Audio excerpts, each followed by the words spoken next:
मोर्चा के तहसीलदार का बहुत बहुत स्वागत है यहाँ पर।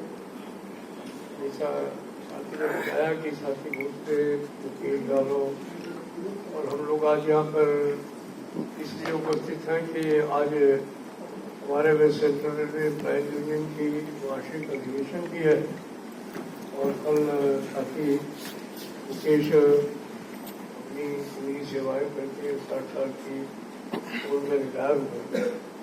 तो आज शाम को विभिन्न कार्यक्रम भी हैं जिनका कि विवरण स्वयं आपको देंगे। मैं आप तमाम कोटा के जो प्रबुद्ध पत्रकार बंधु हैं उनका बहुत स्वागत करता हूँ, अभिनंदन करता हूँ। कई बार पहले भी बहुत सारे साथियों से मुलाकात हुई है, भेंट हुई है और आप सबका सहयोग तमाम आंदोलनों में और विभिन्न अवसरों पर हम लोगों को मिलता रहा। उसके लिए हम लोग आपके ऑल इंडिया रेल फेडरेशन की ओर से बहुत धन्यवाद भी करना चाहते हैं। अभी जो सबसे ज़्यादा समसामयिक विषय है वो जो है वो पे कमीशन है, 8वां पे कमीशन। ये 36 लाख जो है वो केंद्र सरकार के कर्मचारी और करीब जो है वो 50 लाख रिटायर्ड लोगों को इसका प्रभाव पड़ेगा। ये कमीशन का गठन सरकार की ओर से थोड़ा देर से हुआ, लेकिन अभी उसका कार्यक्रम जो है वो काफी तेजी से शुरू हो गया।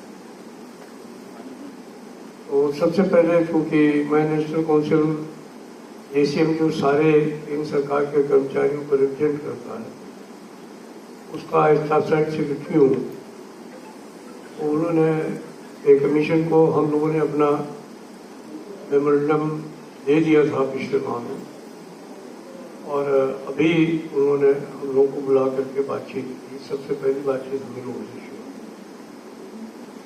हम लोगों ने पे कमीशन को इस बात के लिए आग्रह किया है कि इन सरकार के कर्मचारियों का जो वेतनमान है वो हर 10 साल के बाद बदलता है, जबकि पब्लिक सेक्टर के दूसरे ऑर्गेनाइजेशंस में वो 5 साल के बाद में उनमें परिवर्तन हो जाता है। कई बैंकिंग ऑर्गेनाइजेशंस हैं, दूसरे ऑर्गेनाइजेशंस हैं, वहाँ भी वेज बोर्ड की व्यवस्था है, 5 साल में तनख्वाहें उनकी चेंज हो जाती है। पे कमीशन से हम लोगों ने आग्रह किया है कि ये केंद्र सरकार के जो कर्मचारी हैं उनके वेतनमान में भी 5 साल के बाद में परिवर्तन। अभी जो हमारे सामने जो सबसे बड़ा सवाल है वो 8वां वेतन आयोग है।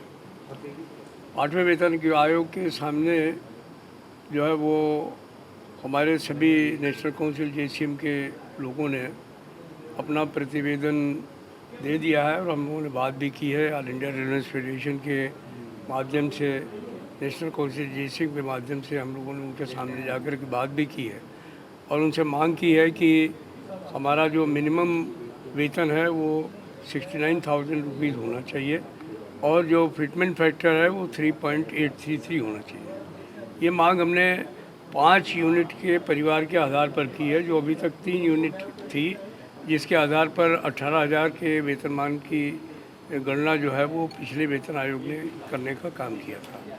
हमने वेतन आयोग से सारे जो अलाउंसेस हैं उनको 3 गुना करने की मांग की है।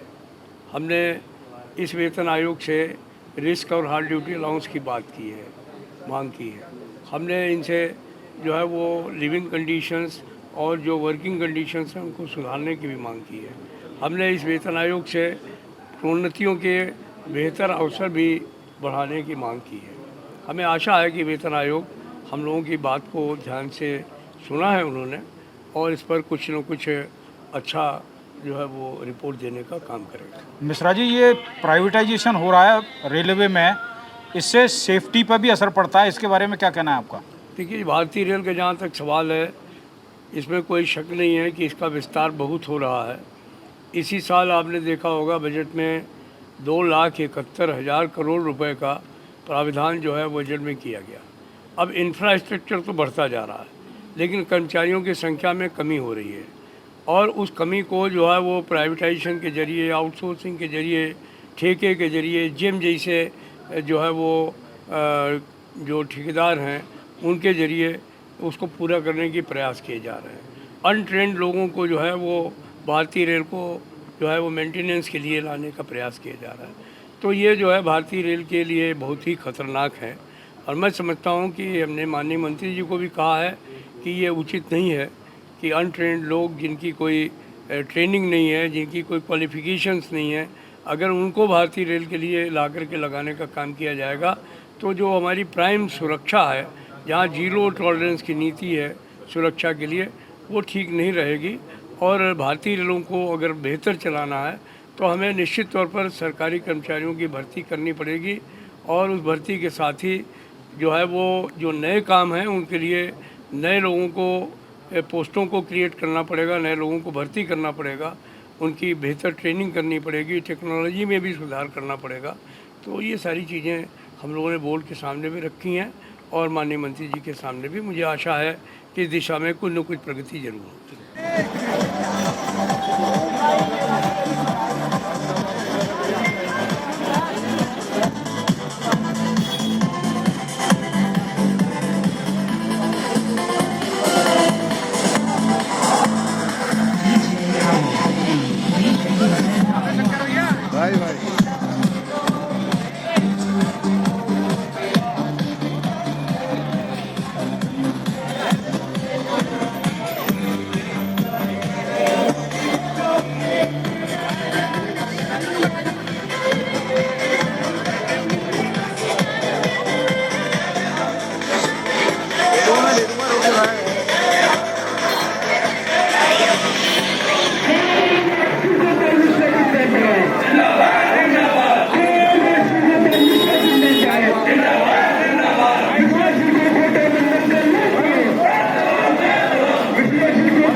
हेलो हेलो, भोटा मंडल, भोटा भोपाल मंडल और जबलपुर मंडल से आए हुए